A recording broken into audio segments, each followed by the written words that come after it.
Waranita.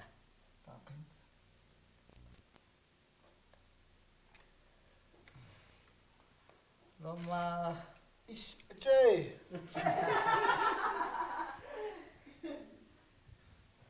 Why we sa.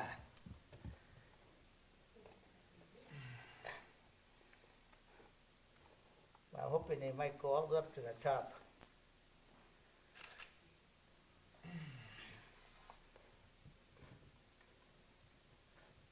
That's like a Chinese. Paano pasa? Why? Kapag na-at ka ba yun yung hope Why po ang bahan na at kawa internet to it. Okay. Thank you. Thank you, Mike.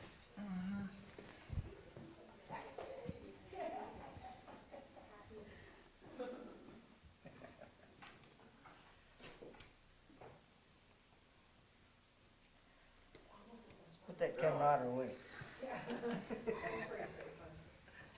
Yeah, no, yeah, what the fuck? Why? It's like when you really feel like it's really, everyone comes out. Coochie, coochie, coochie.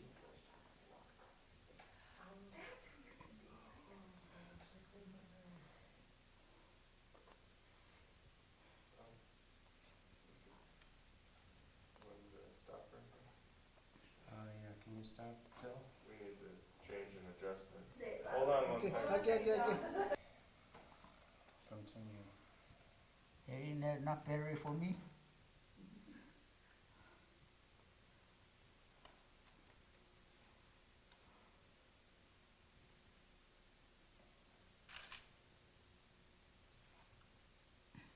Ready? Yep. What was that? COOCHSI Help Mallory. Let's go next. W.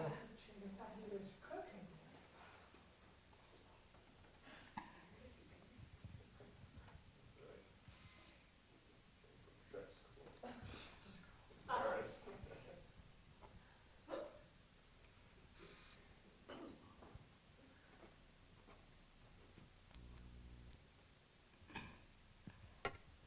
Hey.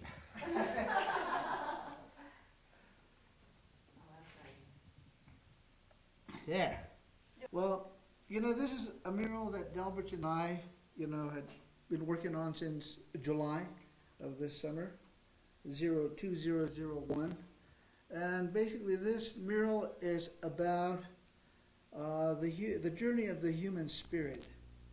And so we're trying to, talk to the human spirit, through the graphics using the pre-European Kiva murals of Awatovi. It's flat, two-dimensional style, not a lot of colors, but because we have a little bit more leeway with these murals here, so we're making it a little bit more arty, like we're using texturing, overlaying of colors and things like that. But then there are areas that are also quite flat, like back in the center area. But since since we're talking to the human nature, to the human spirit, we have to sort of survey the whole world and look, what the others have in common, or what Hopi has in common with the other spiritual institutions with the human spirit. And what comes clear to us, that every culture, every spiritual institution has a birthing concept or an emergence concept. And so that's what we started out, with this left panel here. Yeah, well, this circle here represents the Sipapune, the womb, the emergence place, of the Hopi. And the Kiva represents the fallopian tube, symbolic of the fallopian tube, that we come up and make our birthing into this world. And these are the people who are making the emergence to this world. And in Hopi mythology, it talks about when we make the emergence to this world from the underworld, the shadow also emerged with us. And this figure here represents our shadow side. And in Hopi we call that Boaka. And when you translate that into English, it simply means the unhealed side. And that's what, came up with us. And so when we make the emergence to this world, there was life form already here. So we weren't the first ones that came to this world. There was other life forms that were already here. Like the plants were already here, that's a life form. The insects, the butterflies, talawukum, as we call them in Hopi, were here. The snakes, the reptiles, the animals were here. The birds were here. The eagle was here. The clouds were here. Lightnings were here. The stars were here. All of these are life forms for us. Okay? So that when we made the emergence to this world, we agreed, to be good, good neighbors with them, to live with them, and to be good stewards of the land. And so here, we have the seeds also represented down here. These little different colors. Seeds. Right. That will germinate some point, year after year.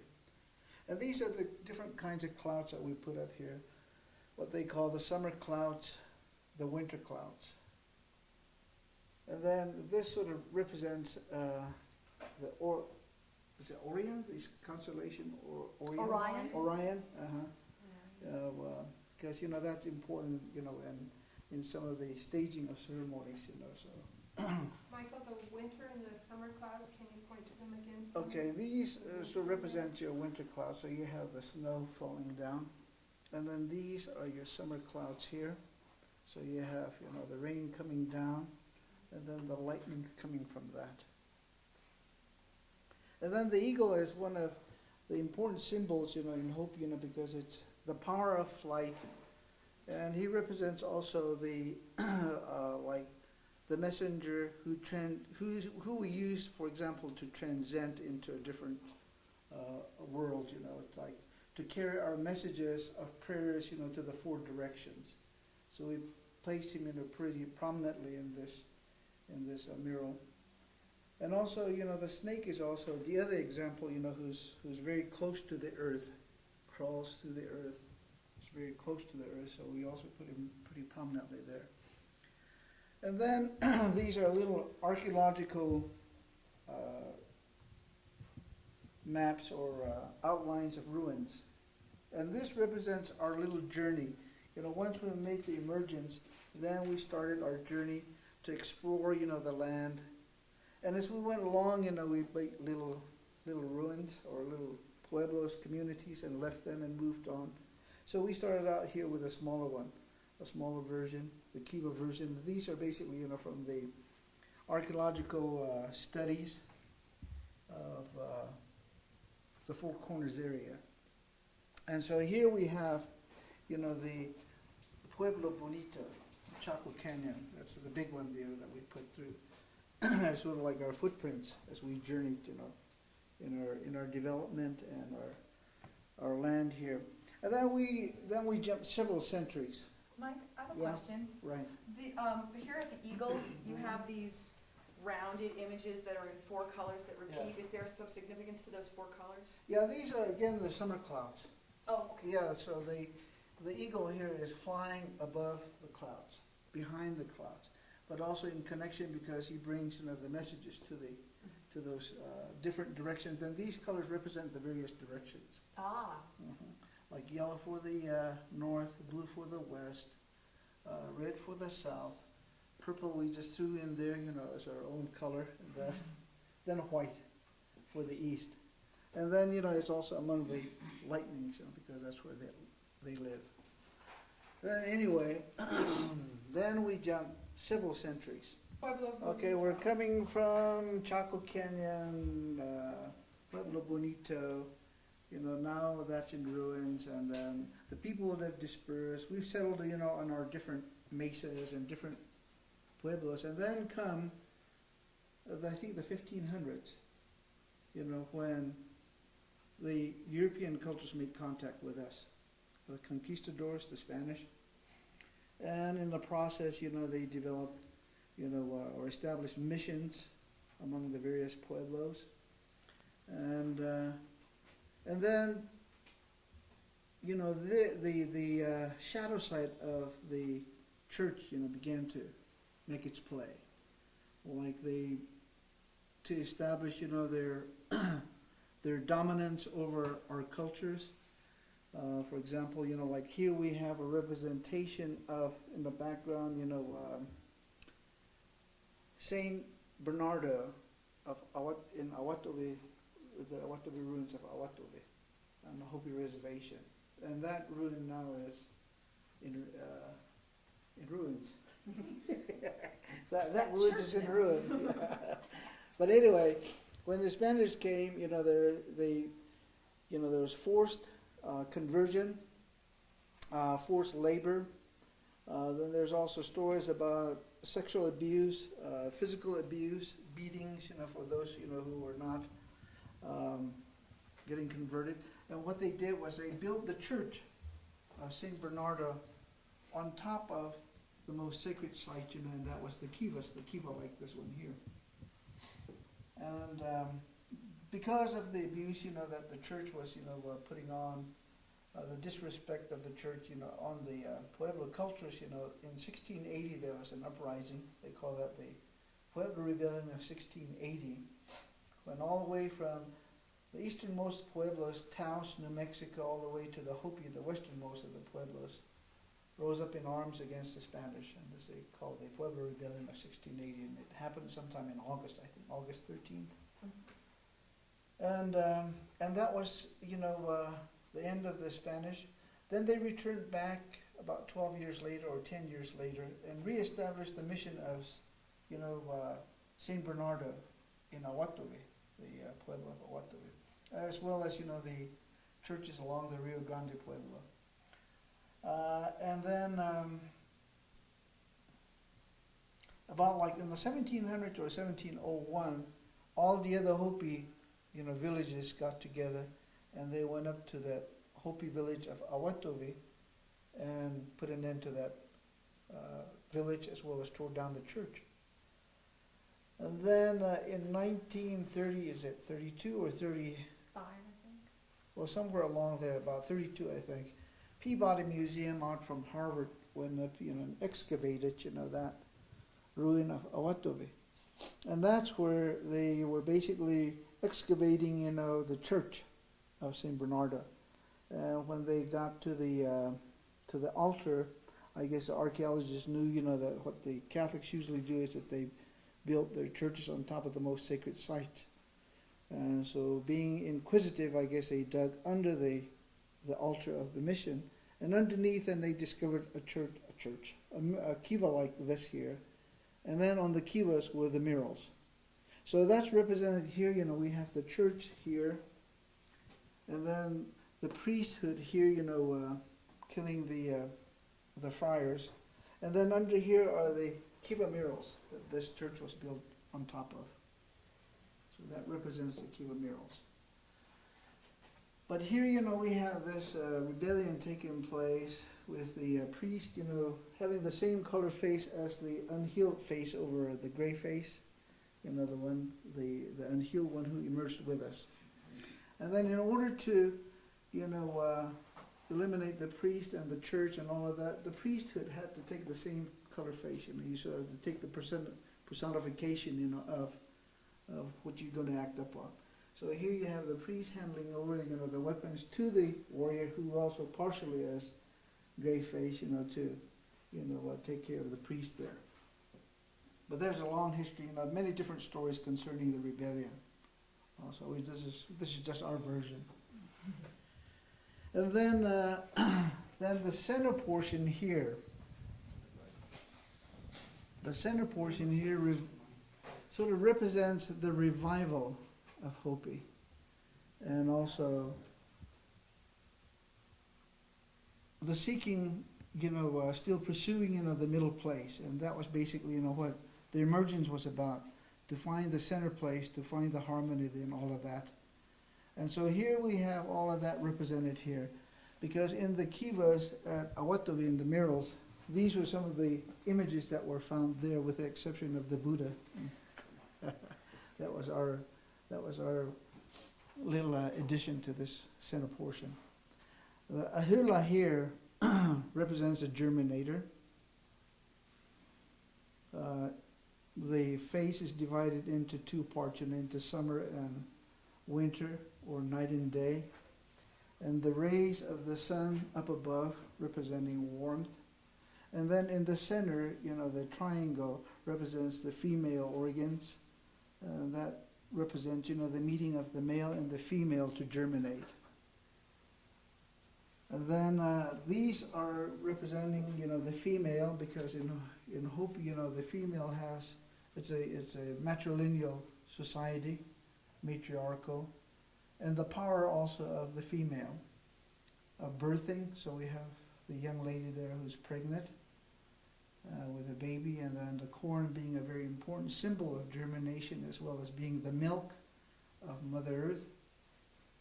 And then the mother here holding hands, and then over here is another one of the milks of Mother Earth, the squash.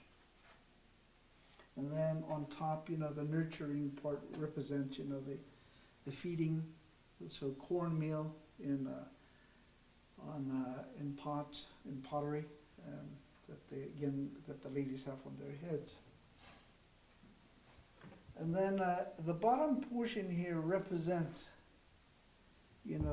again, a reminder of the numinous portion of life, the part that we don't understand, but it's there. And these are represented, for example, with the frogs here, because the frogs are there somewhere. We don't know, just like the seeds are there. But then when you have lightning strike during the summer months, then they seem to come to life out of nowhere, from nowhere. So that's represented there. Then we have fragments of rainbows also represented there. And that represents like little short little rainbows, how they produce those, as little prisms, like they put to the sun and then it comes in. And that represents, the light coming to the dark, into the shadow area. And then when light enters, and that also starts the germination process. And so here then we have also the corn being activated to germinate. Then we threw in Buddha here also, because Buddha is sort of like the Hopi, he was also looking for the middle place. And so we thought, that there was a parallel there, between Hopi and Buddha in seeking the middle place, so we placed Buddha in there. So now we have the Europeans, a shadow site here, and then we have Buddha here. And then one of the other things that we're thinking about, was, like Buddha also went one extreme, like this one here was the unhealed part, and this one here was a healed part, but in some ways, it was also unhealed because he got so enlightened that he disappeared into the light, Then we jumped several more generations and couple more 100 years, and this basically depicts, at this point, today's issues, today's world. So here we have, the mining, which represents, the Black Mesa issue, the Black Mesa coal mining, the Peabody coal mining, and how they're, mining, this coal on sacred sites, the sacred mountains. And then we have the city over here that are also built on top of the sacred, sites, sacred lands. And then all of this is being generated into electricity to sustain, today's appetites, today's wants, sort of uncontrolled, conspicuous consumption, and which is also represented down here by the pumping of the aquifer waters, and being pumped out by the billions of gallons by the coal mine, and slurring, mixing it with the coal dust, and then slurring it out to the electric plants way out in California. And so that's represented down here. And then, of course, during because of, the different cultures, then there's a lot of cultural stress among the indigenous people. And that's represented by here in this section here. Obesity is one of those symptoms. Diabetes. So, we have this figure here, with legs that are chopped off, amputated legs. Alcoholism represented here. Drugs and suicide here. So that's represented here. And then the polluted water, the aquifer water is turning into polluted water and being dumped out. And then the sky, is gray because of pollution, and which we represent here, by the brownish colors. So that represents, the experience right now of the cultural shock that we're going through. But then apparently that's always has happened, because it always goes back, to the emergence concept, where at some point, there was a cultural disintegration, so then the emergence to another world. So this is another example of that. And then we go to the last panel here. And this one here represents sort of like, in Hopi mythology, there's the story about the serpent. The serpent, and he says, once when we have exceeded our limit, as this middle portion here of corruption and cultural disintegration, and then we will feel the presence of the serpent, and that's the serpent down here.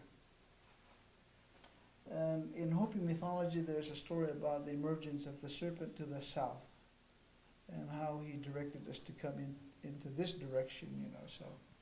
But anyway, so the serpent will choose a brother-sister twin, that's according to the Hopi mythology, and he will take them back into the underworld and educate them or reinitiate them so that they would come back forth with the right knowledge and then help spread it. And so here we have, the twins, the brother-sister twins. And then we're making a contemporary sort of statement here, and they're using the computer, the World Wide Web, using it responsibly and accessing, the truths, the true knowledge, which are embedded in all of these religions, various religions, Judaism, the Islamic religions, the I Ching, the Hopi sign, Christianity, the Hindu Om sign, and the Shinto, wooden gates, to the shrines. And then at the bottom here, then we have, a stylized version of the serpent's pyramid down in Teotihuacan. So that's down here because in Hopi, that's where we think it might possibly be, so we came from the Red City to the south, Balatbabi, and that's where the serpent, resides. And then to end this whole thing, then we played a little pun inside the inside the computer, because again here twinning is involved, like Adam and Eve, were twins, and the apple was also important in that mythology, because the serpent, gave them some apples, and then that was sort of the downfall of the serpent. Then he became sort of like the bad guy. But then in this case, we're using the Apple computer as a symbol, so that the Apple computer would be the avenue for today's knowledge, and then resurrect and put the serpent back into its proper place. And that ends, this little story. It's sort of Jungian, that we basically get acquainted with our shadow side, that we accept our shadow side. And it is in the shadow side where the raw and savage and creativity lies. And so it's a matter of, putting things into perspective, embracing your dark side, using it, embracing it, and using its power to create, and which would be to create right knowledge and proper knowledge. Yeah. Oh, no, well, you know, like the I Ching, you know, they, you know, like the bracing, you know, together of holding hands. And I think that's how that comes about. And like here, it's like between the dark and the light.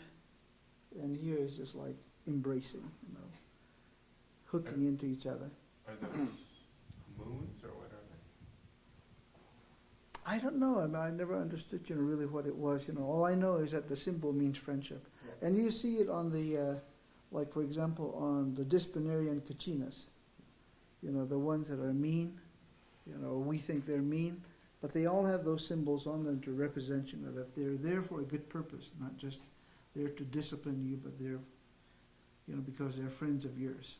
So that's where the friendship sign comes from.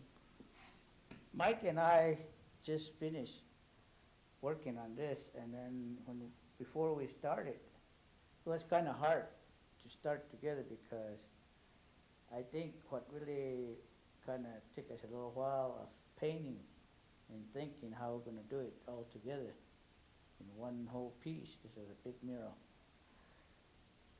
The thing was hard about this.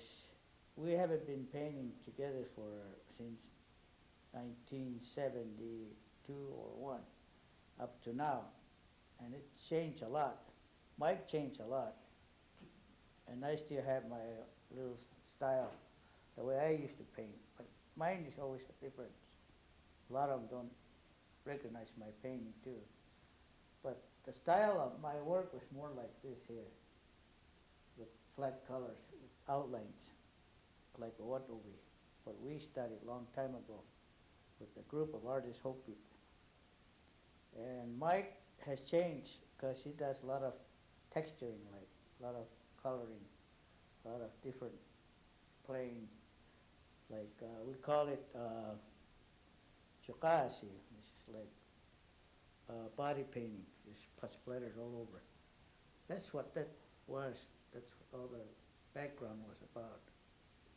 And we do a lot of all the different things that we didn't know about this style to this style here, because I really didn't know what was going to be put on, so we kind of bumped heads, you know, to see what we're going to put in there. I didn't know he was going to put that on, but I know we're going to need this one here. So he did. Got us put 2 of them together, so we finally start working, and all of a sudden say, oh, this is what it's going to be. So we get an idea what we're going to understand what we're supposed to be doing. So we start recognizing our mind and putting things together, because we're doing mostly all the research from Peabody, from Boston, and Denver. See, all those pictures I've been taking from the murals what Fred Cabote and his other crew did with the archaeologists. So that's what we took pictures of, and all this was all came from the paintings, from the murals from long way back. And this is different here. This is more like the style how Mike liked to do with this one here. So I had him say, well, we'll do that because that's probably what they wanted, or you have an idea, and I didn't know about it. So. But I know this one here, this part. So this is what I've been idling at a lot. So we put them all together. So it came out pretty good, like Mike said. When you're doing a painting, it really talks to you a lot. And the painting will talk and say, hey, I'm missing in this part. So we put something there. Sure, we put something there. And it's almost like, you know, like dancing again with Dell, you know, because I mean, this is sort of like a new way of dancing and singing, you know, that we're doing here, you know, and also reciting poetry, you know, because in many ways, you know, we are, you know, image poets, you know, when it comes, you know, what we're doing with the murals, and both, you know, again, you know, portraying the beauty of things as well as the shadow side of things. And I think we did a pretty good job, don't you think? Yeah. So how would you say a job well done in Hopi? Học bên hậu đấy. Có quay tập phiêu là mấy cái tao ấy. There you go.